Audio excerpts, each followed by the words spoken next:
History study centre YouTube চ্যানেলের পক্ষ থেকে আবারও আমরা একটা ভিডিও নিয়ে এলাম।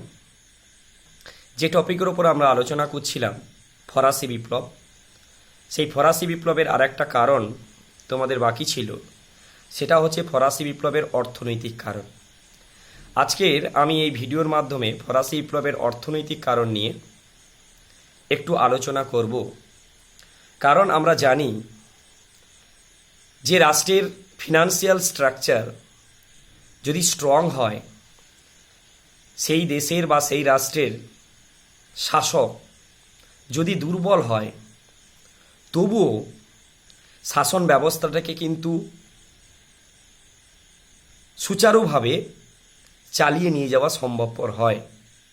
যদি শাসক যতই শক্তিশালী হোক না কেন, সেই দেশের বা রাষ্ট্রের ফিনান্সিয়াল স্ট্রাকচার বা অর্থনৈতিক অবস্থা যদি উইক হয়, দুর্বল হয়, তাহলে সেই দেশকে সঠিকভাবে পরিচালনা করা, জনকল্যাণমূলক শাসন ব্যবস্থা পৌঁছে দেওয়া কোনো শাসকের পক্ষে কিন্তু সম্ভবপর হয় না। ঠিক ফ্রান্সের শাসন ব্যবস্থার ক্ষেত্রেও সেইরূপ চিত্র আমরা দেখতে পাই বা ধরা পড়ে আমাদের সামনে। অর্থনৈতিক ব্যবস্থার কঙ্কালসার চিত্র। আবার কিছু কিছু শাসক থাকে, অর্থনৈতিক ব্যবস্থা মোটামুটি থাকলেও বিভিন্ন অহেতুক কারণে রাষ্ট্রের বা দেশের শাসন ব্যবস্থার দিকগুলোকে বিপথে পরিচালিত করে, ভ্রান্ত নীতি গ্রহণ করে রাষ্ট্রের অর্থনৈতিক ব্যবস্থাটাকে একেবারে কলাপসড করে দেয় বা ধ্বংস করে দেয় বা ব্যাংক্রাফটে পৌঁছে দেয় বা দেউলিয়াপনায় পরিণত করে। ঠিক তেমনি ফ্রান্সের ক্ষেত্রেও এই চিত্র আমরা লক্ষ্য করতে পারি। তাই ফ্রান্সের অর্থনৈতিক ব্যবস্থা কেমন ছিল, কি কারণে দেউলিয়াপনায় পরিণত হলো, এর জন্য কারা দায়ী, সেগুলো আমরা একটু আলোচনা করে নিয়ে এসো। আমরা দেখব ফ্রান্সের আর্থিক দুরবস্থা বিপ্লবের একটা বহুলাংশে দায়ী ছিল। অষ্টাদশ শতাব্দীর শেষ নাগাদ আর্থিক দিক বা ফ্রান্সের আর্থিক অবস্থা খুব একটা তেমন ভালো ছিল না। কেন ভালো ছিল না আমরা জানি। সামন্ততান্ত্রিক অর্থনীতি বা বৈশিষ্ট্য বা মধ্যযুগীয় ধ্যান ধারণা এই দেশের একটা অন্যতম বৈশিষ্ট্য ছিল। তাই ফ্রান্সের রাজকোষ সেই সময় পুরো অর্থশূন্য অবস্থায় ছিল। রাজস্ব ব্যবস্থা পুরো ত্রুটিপূর্ণ বা বিভ্রান্তিমূলক। কেন ত্রুটিপূর্ণ বা বিভ্রান্তিমূলক আমরা একটু আলোচনা করব পরে। কেন ত্রুটিপূর্ণ একটু বলে দেই। একটা জেনারেলিভাবে আমরা যদি আমরা ভাবি, আমরা বর্তমান ধ্যান ধারণার আঙিনায়, আচ্ছা, যার সম্পত্তি বেশি, যার রোজগার বেশি, তাকে কি দিতে হয়? তাকে সরকারকে বেশি পরিমাণ ট্যাক্স দিতে হয়, আয়কর দিতে হয়, সম্পত্তির কর দিতে হয়, তাই তো? এটা তো স্বাভাবিক ধ্যান ধারণা। কিন্তু আমি বারবারই বলি যে ফরাসি সমাজ সম্পূর্ণ ঘড়ির কাঁটার বিপরীতে পরিচালিত হচ্ছে। কিন্তু আমরা ফ্রান্সে উল্টো চরিত্র লক্ষ্য করতে পেরেছিলাম। কি না, যার সম্পত্তি বেশি, যে যাজক অভিজাতদের সম্পত্তি বেশি, যারা ফ্রান্সে যদি 100% সম্পত্তি থাকে, তার 95% সম্পত্তি এই যাজক অভিজাতদের দখলে। অথচ এই যাজক অভিজাতরা কন্ট্রাক্ট অফ পেইসি নামক চুক্তি দ্বারা ছাড়পত্র পেয়ে বিশেষ স্বেচ্ছাকর দিতে পারবে। স্বেচ্ছাকর তো আদবে দিত না তারা। এইভাবে তারা কর ফাঁকি দিত। এবং ভাবলে অবাক হবে, যদি একটা দেশের 100% কর আদায় হয়, এই যাজক অভিজাতরা 95% সম্পত্তি দখল করে সরকারকে কর দিচ্ছে মাত্র 4%, মাত্র 4%। অথচ যে তৃতীয় সম্প্রদায়রা যারা সম্পত্তির 5% দখল করে রেখেছে বা দখল করে আছে, তারা রাষ্ট্রকে বা দেশকে কর দিচ্ছে 95% বা 95%, 96% বা 96%, যারা মাত্র 5% সম্পত্তি দখল করে রেখেছে। তাহলে তবে প্রশ্ন আসতেই পারে যে কি করে না, এই পূর্ব রাজবংশের রাজারা, যাজক অভিজাতরা জোরপূর্বকভাবে প্রত্যক্ষ পরোক্ষ করগুলি এই তৃতীয় সম্প্রদায়ের মানুষের উপর চাপিয়ে দিত। চাপিয়ে দিয়ে এই ইন্টেন্ডেন্ট নামক কর্মচারীদের লেলিয়ে দেওয়া হতো।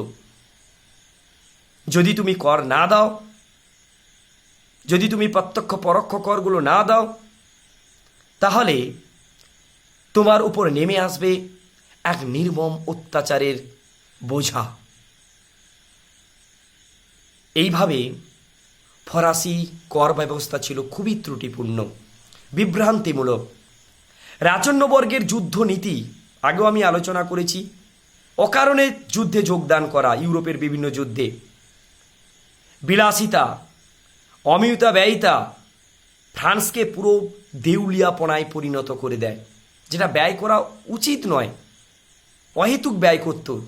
এবং এই পূর্ব রাজবংশের যারা রানী থাকতো বা যারা রক্ষিত থাকতো, তাদের সেবা দানের জন্য, তাদের রক্ষণাবেক্ষণের জন্য প্রচুর কর্মচারী রাখা হতো, যা তাদের পেছনে প্রচুর রাজকোষের টাকা কিন্তু খরচ হতো। এছাড়া আমরা দেখব যে সমস্ত শাসকরা ছিল পূর্ব রাজবংশের,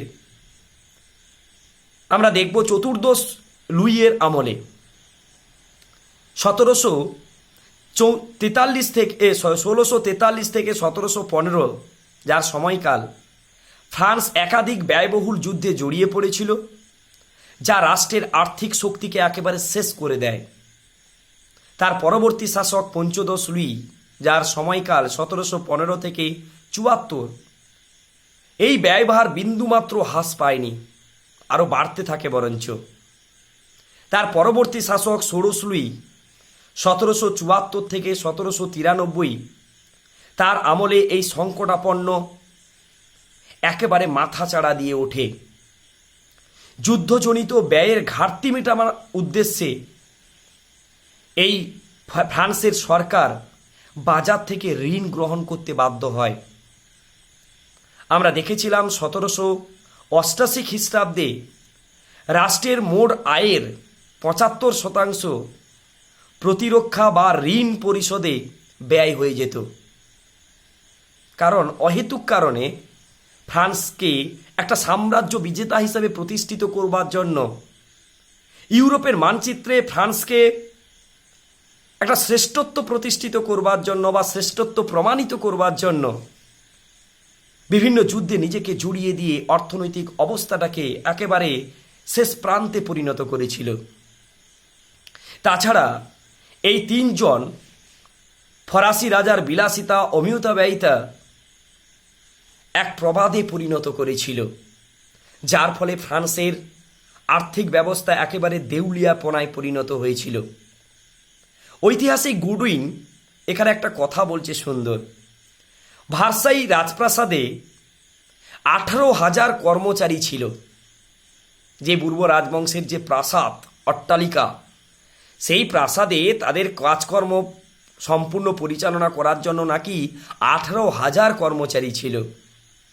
এদের মধ্যে 16,000 কর্মচারী কেবল রাজপ্রাসাদের কাজের জন্য, আর রানীর যারা চাকর ছিল, রানীকে যারা দেখত, তাদের সংখ্যা ছিল নাকি প্রায় 500 জন। এছাড়া রানী নিত্য নতুন পোশাক ও ভোজসভার জন্য প্রচুর অর্থ ব্যয় করতেন।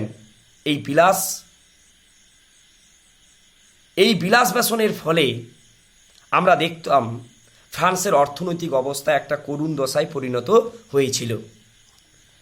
এছাড়া ফ্রান্সের কর ব্যবস্থা ছিল অত্যন্ত বৈষম্যমূলক।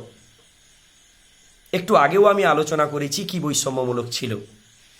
ফ্রান্সে দুই ধরনের শ্রেণী ছিল, একটা ছিল অধিকার ভোগী আর অধিকারহীন, অর্থাৎ যাজক অভিজাতরা হচ্ছে অধিকার ভোগী আর তৃতীয় সম্প্রদায় হচ্ছে অধিকারহীন। এই দুটি শ্রেণীতে বিভক্ত ছিল। অধিকারভোগী শ্রেণী ফ্রান্সের অধিকাংশ ভূসম্পত্তির মালিক ছিল। সমাজ ও রাষ্ট্রে তারা নানাবিধ সুযোগ সুবিধা ভোগ করত, কিন্তু এই জন্য রাষ্ট্রকে কোনো কর দিত না।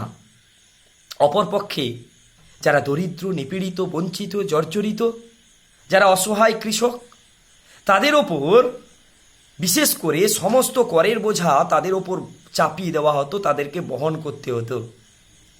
ফ্রান্সের এখানে একটা স্ট্যাটিস্টিক দিয়েছে, দেখো, আমি একটু আগে বলেছিলাম ফ্রান্সের সমগ্র রাজস্বের শতকরা 96% এই অধিকারহীন তৃতীয় সম্প্রদায়ের মানুষের কাছ থেকে আদায় করা হতো, আর বাকি 4% যাজক অভিজাতদের কাছ থেকে বা অধিকার ভোগী মানুষদের কাছ থেকে আদায় করা হতো। রাষ্ট্র, জমিদার ও গির্জা, যে গির্জার অধীনে প্রচুর জমি ছিল, যে পোপরা ব্যাপকভাবে অধিকার ভোগ করত, নিজেদের স্বার্থকে চরিতার্থ করবার জন্য তারা রাষ্ট্রীয় নীতিকে নিজের মতো করে ব্যবহার করতেন। সেই তাদের কাছ থেকে নানা ধরনের কর আমরা দেখতাম এই তৃতীয় সম্প্রদায়ের কাছ থেকে আদায় করত। রাষ্ট্র, জমিদার এবং গির্জা সবাই মিলে এই তৃতীয় সম্প্রদায়ের মানুষের কাছ থেকে আদায় করত। এছাড়া কি কি কর? আমরা তিন ধরনের, এখানে দু ধরনের আমরা কর দেখতে পাই। একটা হচ্ছে প্রত্যক্ষ কর আর পরোক্ষ কর। প্রত্যক্ষ করের মধ্যে কি কি ছিল? যেমন ছিল টেইলি বা ভূমি কর, ক্যাপিটেশন বা উৎপাদন কর, তারপরে আমরা দেখব ভ্যাটিএম বা ভিটিংএমে, যেটা বলা হচ্ছে স্থাবর অস্থাবর সম্পত্তির ওপর কর, আয়কর। এছাড়া আমরা ছিল, তোমরা দেখবে কিছু পরোক্ষ কর ছিল, অর্থাৎ যেমন ছিল গ্যাবেলা লবণ কর, টাইট ও ধর্মকর, এডস মদ কর, তামাক প্রভৃতির ওপর ধার্য কর।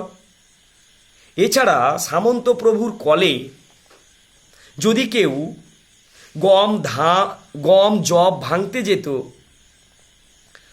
তাহলে সেই উৎপাদিত শস্যের একটি নির্দিষ্ট অংশ তাকে কর দিতে হতো, যে করের নাম হচ্ছে বানালিতে। এইভাবে প্রত্যক্ষ পরোক্ষ করগুলি তাদের ওপর চাপিয়ে দেওয়া হতো।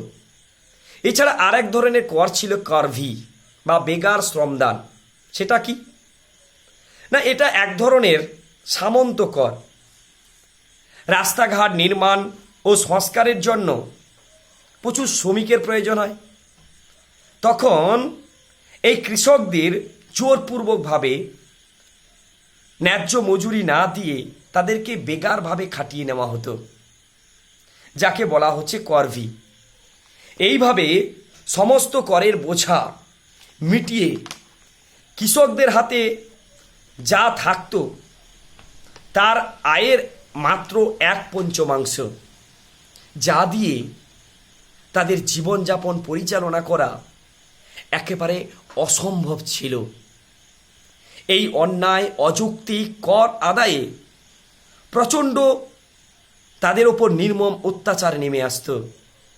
সরকারের অভ্যন্তরীণ শুল্ক নীতি এবং শিল্প নিয়ন্ত্রণ ব্যবস্থা মাল চলাচল ও অবাধ বাণিজ্যের প্রতিবন্ধক ছিল। কি এটা একটা কি না, বিদেশ থেকে যখন এই ফ্রান্সে অন্যান্য দেশের যখন পণ্য এখানে আসতো, সেই সমস্ত পণ্যগুলির ওপর বেশি পরিমাণ কর চাপিয়ে দেওয়া হতো। এর ফলে আমরা দেখতাম মানুষরা কম দামে যে নিত্য প্রয়োজনীয় জিনিসগুলো ব্যবহার করত, তা কিন্তু ক্রয় ক্ষমতার বাইরে চলে গেল। এছাড়া আমরা দেখছিলাম শুল্ক বিভাগের কর্মচারীরা নানাভাবে অর্থ আত্মসাৎ করত। বণিকদের ওপর অত্যাচার চালাতো, যার ফলে অভ্যন্তরীণ বৈদেশিক বাণিজ্য একেবারে ভেঙে চুরমার হয়ে গেল। এর ফলে ব্যবসা বাণিজ্যের বিঘ্ন ঘটল, যেখান থেকে আমরা জানি একটা রাষ্ট্রের যে কর ব্যবস্থার একটা বিশাল করের একটা বিশাল আয় বা ইনকাম যে বাণিজ্য থেকে হয়, সেই ব্যবস্থার একেবারে ভগ্ন দশা দেখা গেল। এরপরে আমরা দেখব রাজকোষ প্রায় শূন্য হতে থাকলো, রাজকোষে কোনো অর্থ জমা পড়তো না।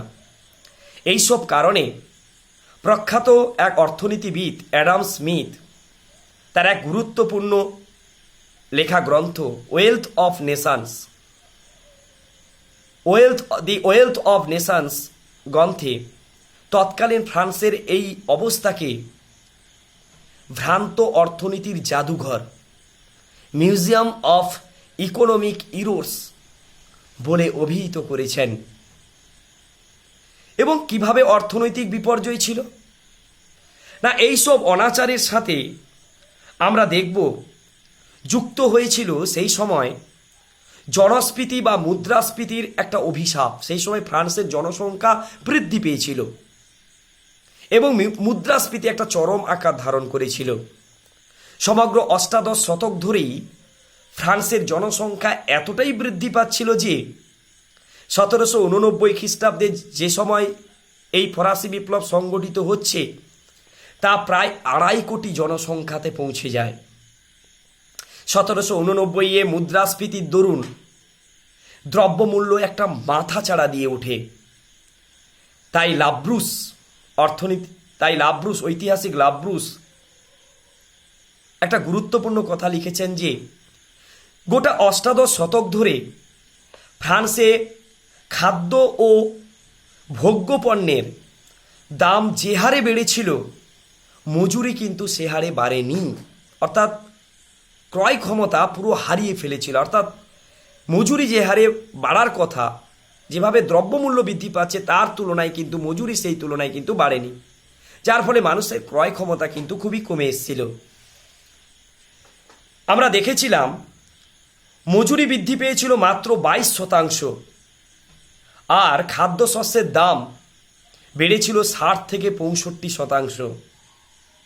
খাদ্যশস্য প্রয়োজনীয় দ্রব্যাদির মূল্য সাধারণ শ্রমিক ও নিম্ন মধ্যবিত্তদের ক্রয় ক্ষমতার একেবারে বাইরে চলে যায়, যার ফলে ফ্রান্সের মানুষের মধ্যে খাদ্য সংকট যখন মাথাচাড়া দিয়ে উঠল, তখনই এই খাদ্য দাবিতে খাদ্য সংগ্রহের ফলে বা খাদ্য সংগ্রহের যে একটা ইচ্ছা সাধারণ মানুষের মধ্যে প্রবল আকার ধারণ করল, যার ফলে ফ্রান্সের নানা স্থানে রুটির দাঙ্গা দেখা যায়। বুভুক্ষ মানুষ যারা অসহায়, নিপীড়িত, বঞ্চিত, যারা খাদ্যের তাড়নায় ছটফট করছে, সেই বুভুক্ষ মানুষ খাদ্যের সন্ধানে গ্রাম ত্যাগ করে চলে যেতে বাধ্য হলো শহরে। আর যখন সবাই শহরে চলে গেল, তখন মানুষ জীবিকার সন্ধান বা অন্বেষণ করতে পারছে না। আর সবাই কৃষক যখন এই জমি ছেড়ে যখন বিকল্প জীবিকার খুঁজে গেল শহরে, তখন আমরা দেখলাম জমিতে খাদ্যশস্য উৎপাদনের যে সময়ের প্রয়োজন ছিল, সেটাও দারুণভাবে আঘাতপ্রাপ্ত হলো।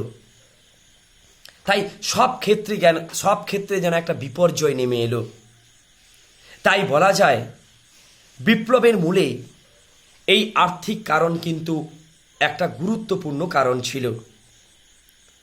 এই আর্থিক অবস্থার ক্ষেত্রে আমরা দেখব সেই সময় যখন একটা শোচনীয় আর্থিক অবস্থা, সেই আর্থিক সংকট থেকে দূর করার উদ্দেশ্যে ষোড়শই আমরা দেখব যে স্টেট জেনারেল বা ফরাসি জাতীয় আইনসভার অধিবেশন ডাকতে বাধ্য হয়েছিল যে এই অবস্থা থেকে কি করে মুক্ত হওয়া যায়।